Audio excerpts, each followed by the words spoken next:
Olá, irmãos e amigos, uma boa noite.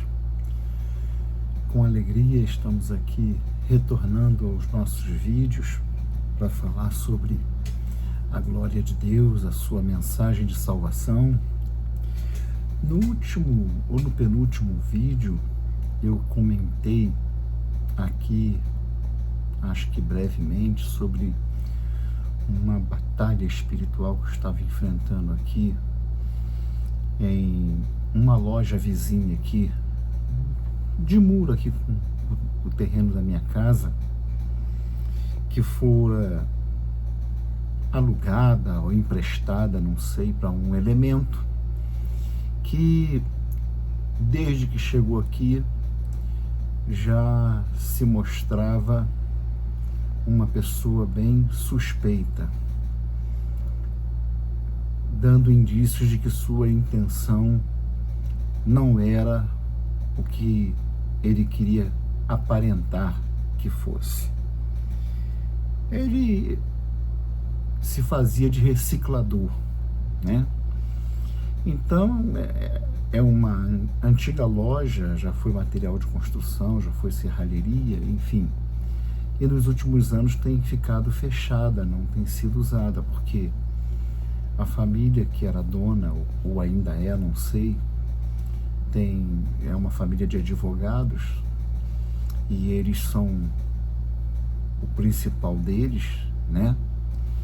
Que quando eu vim morar aqui no terreno há 31 anos atrás, estava aqui na liderança de um material de construção, mantenedor de centros espíritas, eu não tenho certeza, parece que é candomblé, né? E muitas vezes eu peguei trabalhos aqui, né, quando ainda era cerca, envolvendo o meu nome, eu pegava aquilo, jogava no lixo, em meu coração eu orava a Deus, entregava aquela obra e quem fez aquilo com aquela intenção, com qualquer intenção que fosse.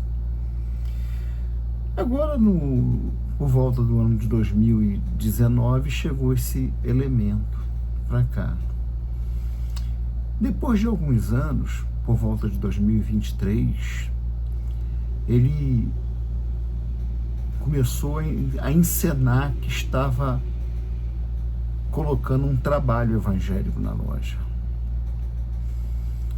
A princípio, eu descobri que os sons que vinham de lá, o som de um culto, era uma gravação, não tinha ninguém, era tudo uma gravação, com voz de pessoas cantando, orando, pregação, como se fosse um culto mesmo, mas era gravação. Depois disso ele passou por uma outra tática, ele inaugurou de fato uma igreja.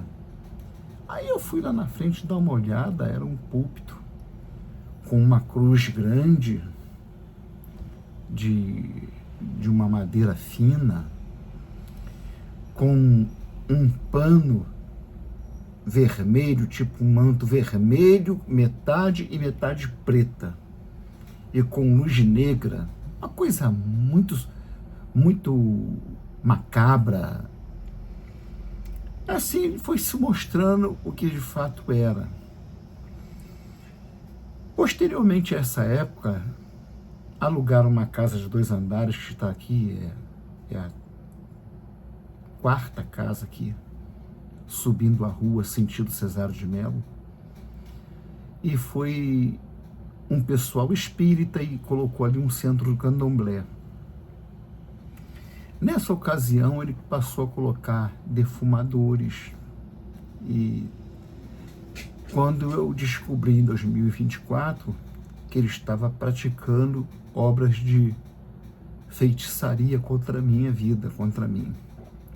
Eu falei até sobre isso, que eu fui orando a Deus e Deus foi me revelando que não se tratava de qualquer espírita, tratava-se de uma pessoa que lidava com bruxaria mesmo, com magia mesmo. Gente, a coisa avançou. eu estou antecipando isso, depois eu vou ler um texto bíblico e vou dizer o desfecho do que aconteceu, porque algumas pessoas com quem eu converso até estranham. Poxa, mas o servo de Deus é chamado para salvação, para pregar a salvação. Não, chamado para pregar a salvação na mensagem do reino. E o evangelho do reino, ele não traz só salvação e bênção, não, ele traz juízo também. Parece até que na Bíblia dessas pessoas não tem o livro de Apocalipse, né? Por exemplo, coisas estranhas começaram a acontecer aqui. Pragas começaram a aparecer no meu quintal e só no meu quintal. Eu tive aqui uma praga de caramujo africano.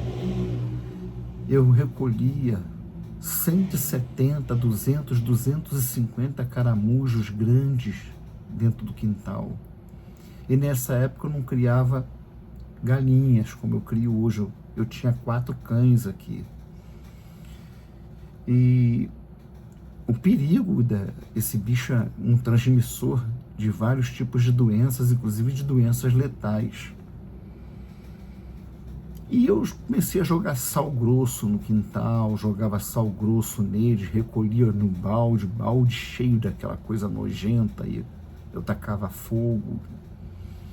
E eu já incomodado com aquilo, tinha, agora nem tanto, o hábito de passear pelo meu quintal à noite, olhar o céu. Principalmente na época de mês de junho, julho, eu gosto muito de apreciar balões no céu. Eu nunca fui de soltar balão, mas eu aprecio, eu acho bonito. Em uma dessas noites, que não tinha nada a ver com uma apreciação de balão, eu estava orando e o Senhor falou comigo que os caramujos, eu tinha que repreender um espírito, uma entidade que migrou para o Brasil da África e que ele atuava exatamente em cima desses bichos. Irmãos, aquilo me chocou, fiquei surpreso, porque a gente se pergunta, poxa, por que eu não pensei nisso, né? Por que eu não tratei isso da forma como deveria ter tratado? E eu fiz uma oração sobre o meu quintal e eu comecei a repreender toda a entidade. Eu não recebi nome, graças a Deus, porque eu acho que isso nunca é bom, porque isso nunca fica com a pessoa fala e acaba dando status, acaba divulgando, acaba promovendo até que outros façam culto a essas entidades. Mas eu fiz uma oração a Deus no meu quintal. E olha, vocês podem até achar que tem um certo exagero, mas não tem. Uma semana depois, eu já não achava mais caramujo nenhum no meu quintal. Eu tinha uma parte do terreno com bastante entulho. Posteriormente, eu decidi retirar esses entulhos e a Conlurb me ajudou. A Conlurb sempre foi muito prestativa comigo aqui. Tirou aqui, eu botei na calçada, recolheu o entulho. O que eu achei de caramujos mortos, de ninhos de caramujo com desova de mais de milhares de ovos de caramujo, tudo seco, o que prova que era uma presença espiritual maligna mesmo. Agora, do final do ano passado para o início desse ano, quando este homem estava aqui, e ele sempre que vinha para dormir aqui, ele acendia defumadores ao longo do muro e começou a aparecer nuvens de ratos aqui no quintal. E tinha uns ratos de cor escura, umas ratazanas que não é comum aqui. Eu lido com rato a minha vida toda, eu sempre fui criado parte da minha vida em Santa Margarida, então o rato de esgoto, chama de rato de esgoto, a gente conhece todo tipo de rato aqui. Aqui na minha região tem muito rato silvestre. O rato que anda nas árvores, se alimentam de frutas, comem legumes se estiver no chão. O setor de vetor da Conlurb teve aqui uma vez e falou assim, olha, Esse rato é muito difícil de combater, ele é o rato mais inteligente que existe dentre os ratos. Os roedores, conhecidos como ratos, né? No Brasil, ele é apelidado de o rei dos ratos, ele é muito inteligente. E me deram a explicação. Só que dessa vez, teve uma noite que eu contei 47 ratazanas no quintal. Uma outra foi 56 ou 58 ratazanas, assim, andando pelo quintal. Uma coisa de assustar. E o Senhor me mostrando que aquilo era um trabalho de magia negra, porque quando o homem não estava aqui do lado, quando ele não dormia aqui no setor de reciclagem dele, como era conhecido, rato nenhum aparecia. Era ele chegar, os ratos começavam a vir, passando por baixo do muro. Uma coisa terrível. E uma perturbação tão grande, eu tentando trabalhar, um incômodo, eu sentindo presença maligna no quintal. Até que um dia eu me estressei com essa situação. Eu cheguei da porta da minha casa, pus a mão nos ombrais da porta e fiz uma oração a Deus. E nessa oração eu disse a Deus: Senhor, se esse homem é predestinado para a salvação, o Senhor sopra um vento, leva ele para longe daqui. Agora eu te peço, Senhor Jesus, Senhor Yeshua, se esse homem não é filho da salvação, ceifa a vida dele, mata esse homem. Mas, Senhor, eu te peço que tu tire este homem daqui. Eu não quero mais ser vizinho desse homem, eu não quero ter este homem como meu vizinho. Isso eu não me lembro que dia foi, eu não memorizei. Passados uns dias, eu indo em Campo Grande, passei perto do serralheiro ali, o senhor Roberto. O Roberto chegou para mim e falou assim: e aí, tá sabendo o que aconteceu com o teu amigo aí? Eu falei: amigo? Que amigo? Aí, vizinho lá meu? É, o cara da loja lá. Parece que ele tá preso, pegou 20 anos de prisão por estupro. São as palavras do homem. Eu falei: bom, Deus está agindo. Deus está agindo. As perturbações acabaram todas. Os ratos sumiram,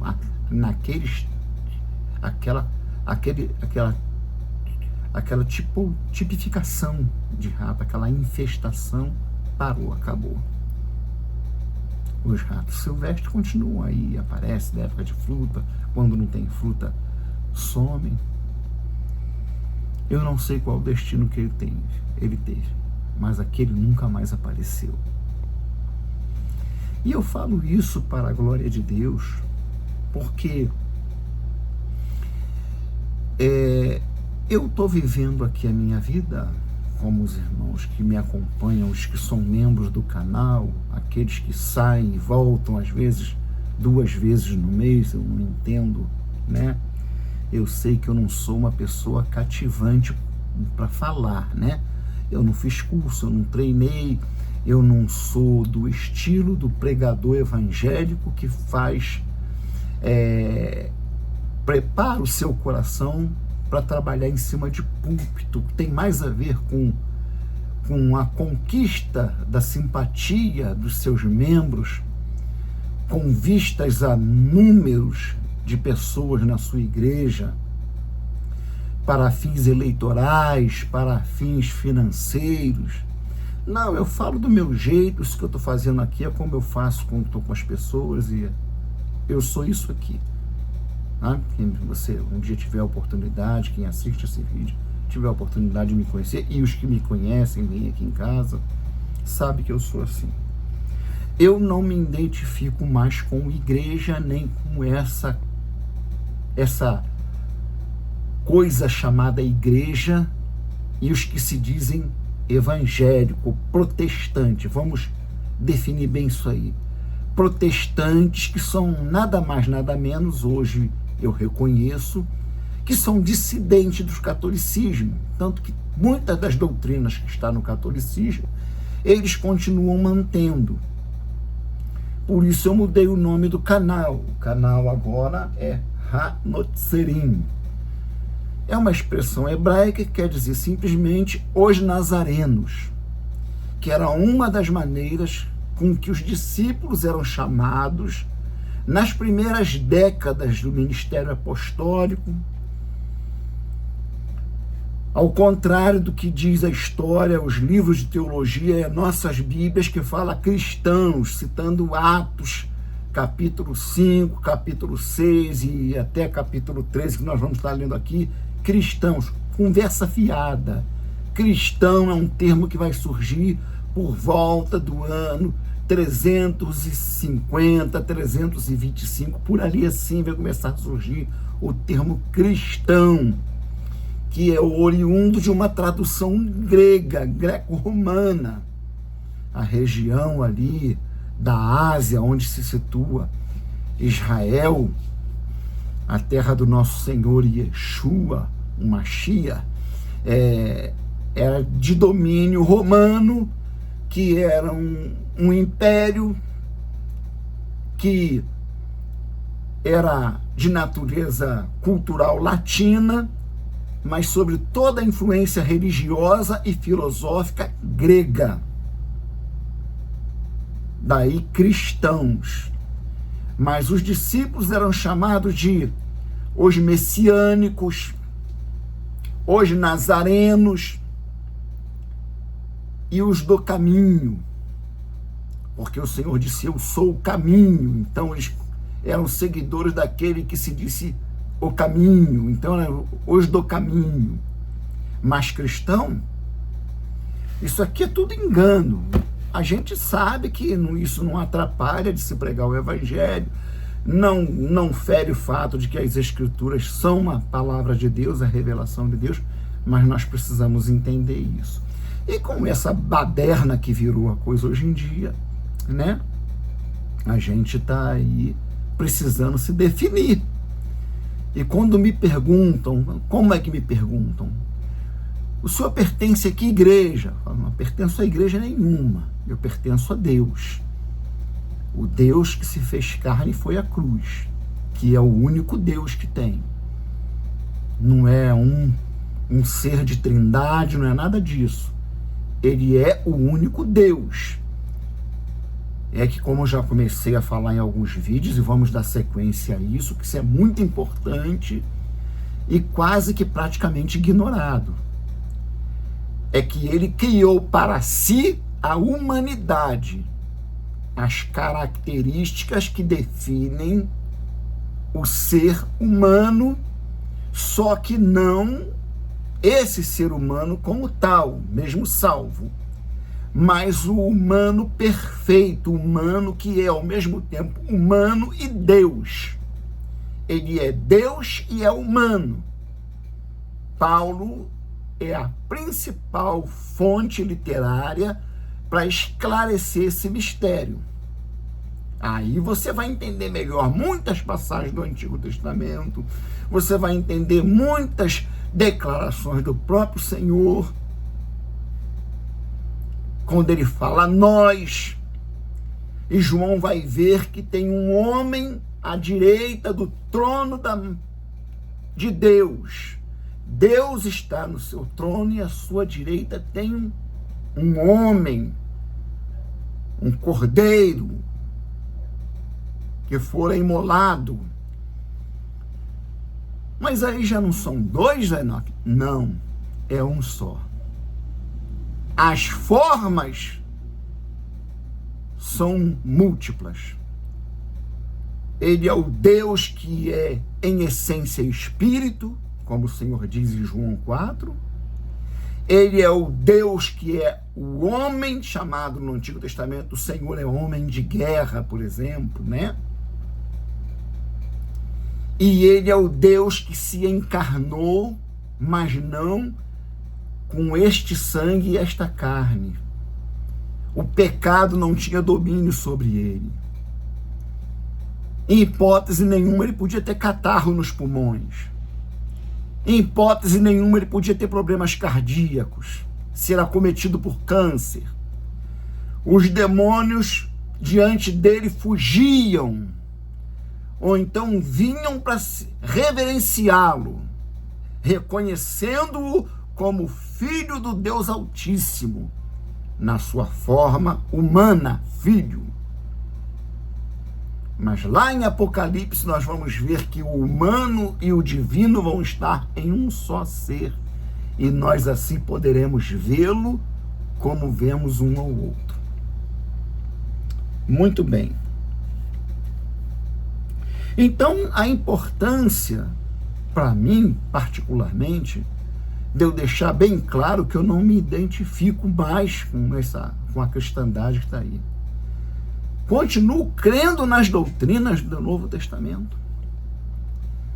Creio que o Senhor é o Deus que se fez carne, como Paulo ensina, como a palavra de Deus ensina. Creio que Deus veio em forma humana. Ele não inventou uma segunda pessoa de uma suposta trindade para vir na Terra. Não existe isso. A Bíblia não ensina isso em lugar nenhum. Aliás, isso é doutrina demoníaca da antiga Babilônia, da Suméria, dos antigos persas. Tinham divindades em trindade. Mas nas escrituras judaica e judaica-cristãs, desafio a qualquer um que me prove. Ah, mas tem texto. Ah, bom, isso é importante nós falarmos de textos. É importante nós falarmos dos textos que foram escritos em hebraico e aramaico, dentro de um ambiente geopolítico, com uma mentalidade totalmente diferente da mentalidade ocidental do século 20, 21, aonde expressões promoviam certas formas de pensamento e raciocínio e não as que são promovidas pelas Bíblias traduzidas em português, como nós a temos nos dias de hoje, e que são muitas. Agora mesmo eu estou usando uma NVI 2011, porque a NVI de que eu falei aqui, que eu fiz uma pesquisa, era a NVI 2023. E tem uma diferença muito grande. O Luiz Saião está falando sobre isso aí nos seus vídeos. Eu estou vendo aqui aparecendo coisa do YouTube aqui. Eu esqueci de ligar o modo avião. Então, se alguém ligar para mim, vai interromper o vídeo. Normalmente, essa hora, ninguém liga mais para mim. O filho que me liga, eu já conversei com ele. Tomara que não. E nós vivemos tempos terríveis. Eu não digo tempos terríveis por causa do mundo só, não. Do mundo também. Mas o que mais tem me chocado é aqueles que se dizem servos de Deus. É aqueles que se dizem irmãos. Gente, o texto que eu ia ler era em João 14. O Senhor prepara, incentiva, anima seus discípulos, que está se aproximando a crucificação. Dentro de poucas horas ele ia ser crucificado. Ele ia ser preso para ser julgado pelo sinédrio judaico, condenado pelo sinédrio judaico, que isso fique bem claro, e entregue a Roma para que Roma executasse ele da forma mais cruel que os romanos, e só os romanos, sabiam fazer. Isso está bem claro no Novo Testamento. Mas eu decidi, já estamos a mais de 24 minutos do vídeo, eu não quero que ele passe de 30 minutos. Eu decidi usar um texto, depois de falar dessa minha experiência, dessa vitória, eu já ia dizer minha vitória, a vitória de Deus contra as forças das trevas na minha vida, né? Apesar de tantas lutas que nós estamos passando aqui. Esse período longo sem fazer vídeo não foi sem motivo, mas não cabe aqui nós entrarmos em detalhe, até porque eu tenho que ter muito cuidado com o que eu vá dizer, porque é de conhecimento que nós temos um problema de saúde muito grave na família, e é uma doença progressiva, né? Então eu quero ler aqui, mas ainda digo mais uma coisa, reforçando o que eu falei. Alguns desses irmãos que já estão meio lá e meio cá comigo, porque Enoque não aceita mais igreja. Não aceito. Nós vamos ver aqui, nesse texto, é um dos textos que fala dos apóstolos pregando em sinagogas. Mas eram sinagogas onde o dono da sinagoga, ou o líder da sinagoga, era um convertido, era um salvo. Creu no Mashiach. Era eleito, teve a revelação. Foi revelado de que Yeshua era a promessa feita por Deus na Torá, nos profetas e nos salmos. Então, eles mantinham a sinagoga, mas já o espírito era outro. E mesmo assim, a gente ainda vai perceber que, tal como acontece nas igrejas, na sinagoga acontecia a presença do diabo, de demônios no meio do trabalho, no meio do culto, na membresia. E eu decidi romper, eu rompi mesmo com o conceito de igreja, com esse conceito de igreja como tal, igreja corpo de Cristo, igreja que Jesus vai voltar para arrebatá-la. Precisa decidir qual, né? Precisa decidir qual. Porque está cada vez mais próxima do catolicismo romano. Algumas já pior do que o catolicismo romano.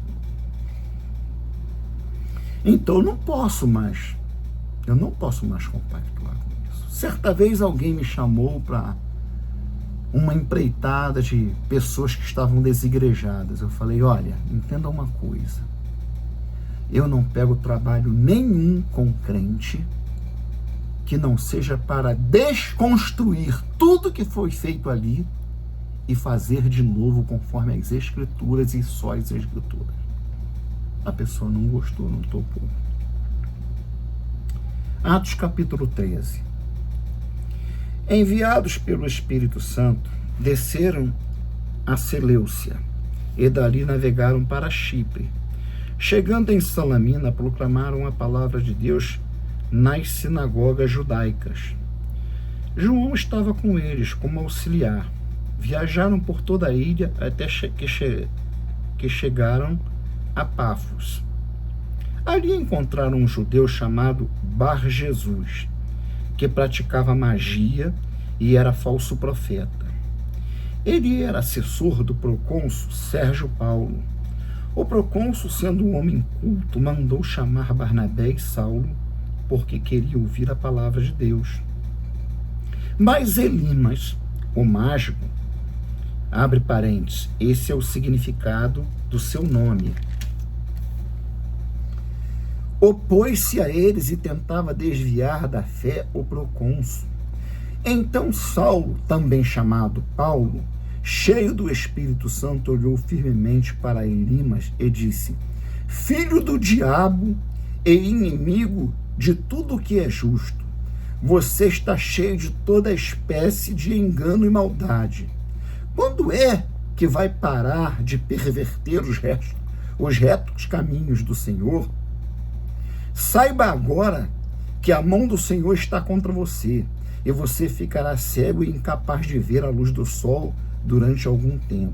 Imediatamente vieram sobre ele névoa e escuridão, e ele, tateando, procurava quem o guiasse pela mão. O procônsul, vendo o que havia acontecido, creu profundamente, impressionado com o ensino do Senhor, do Mashiach. Estamos chegando aos 30 minutos que eu disse que não gostaria de passar, que não iria passar. Aqui nós temos um texto onde os apóstolos, diferentemente daqueles que querem se dizer apóstolos hoje, né? E daqueles que se dizem servos de Deus, caminhavam, andavam por todas as regiões aonde fosse permitido alcançar, visto que para outras regiões, outros estados, outras cidades, naquela época eram cidades-estados, né? Não eram países. Eles dependiam de navegação, e a navegação era muito precária, muito perigosa naquele tempo. Eles faziam isso levando o amor de Deus, levando a palavra de salvação, levando a revelação de Deus, vindo em carne para resgatar os eleitos da perdição, tornando-os herdeiro eterno, herdeiro da eternidade, da vida eterna. Mas em alguns momentos, em Atos 16, nós encontramos um outro caso que é tratado de uma forma diferente, porque era uma moça, parece que uma jovem, e Paulo também teve que tomar uma atitude firme. Tem muita gente que tem até medo de como lidar quando encontra um confronto das trevas contra seu ministério, contra a obra de Deus, a que ele está fazendo, está dando andamento em sua vida. E nós precisamos entender que Deus é o Deus que salva, é o Deus que dá a vida natural e dá a vida eterna, e é o Deus que mata e lança no lago de fogo. Não é o diabo que leva ninguém para o inferno, o que é chamado vulgarmente e estupidamente, diga-se de passagem, de inferno. Nem existe, é o Geena. Satã não quer nada com aquilo ali, porque ele sabe que um dia ele próprio vai ser jogado lá, vai ser lançado lá. Todo juízo procede de Deus e daqueles que são incumbidos por ele de executar esse juízo, seres de poderes supremo, que nós conhecemos como anjo. Então nós precisamos entender que hoje mais do que nunca nós precisamos ser sérios com a obra de Deus. E não há como falar de seriedade com a obra de Deus sem amor.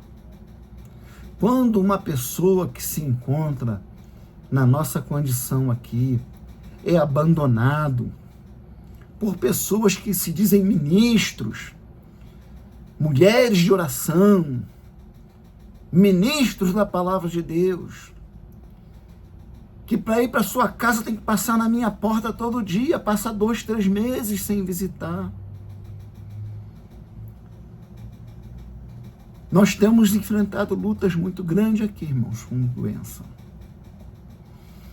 E nós que estamos acostumados a conviver debaixo do amor, sentimos isso. Deus, na sua misericórdia, tem levantado alguns irmãos, trazido aqui, mas outros que já nos conhecem há mais de 3 décadas, há quase 3 décadas, machuca a gente ver o abandono, o descaso. E me olham com certa estranheza, como quem diz, cara, você está meio desviado, né? Como é que fica a sua situação? A palavra de Deus diz que ele vem para buscar a sua igreja, o seu corpo. Desde que você entenda que isso aqui não foi escrito em português, né? Nem muito menos em grego. Isso foi escrito em hebraico, foi falado em hebraico para quem falava e escrevia hebraico e aramaico. Então nós temos que entender do que o Senhor está falando, né? Agora temos visto aí no YouTube um ou outro aqui chegar e falar, quando Hebreus fala, não abandoneis a congregação, como é costume de alguns, né? Não está falando de igreja, alvenaria, prédio, não. Está falando de pessoas que se reuniam, que se juntavam. Aquilo ali é o corpo. Esse é o verdadeiro corpo do Senhor. Peço desculpas, já estamos indo para 35 minutos. Eu vou encerrar aqui, dizendo que neste retorno ao fazer os vídeos, eu venho dar este testemunho da glória de Deus.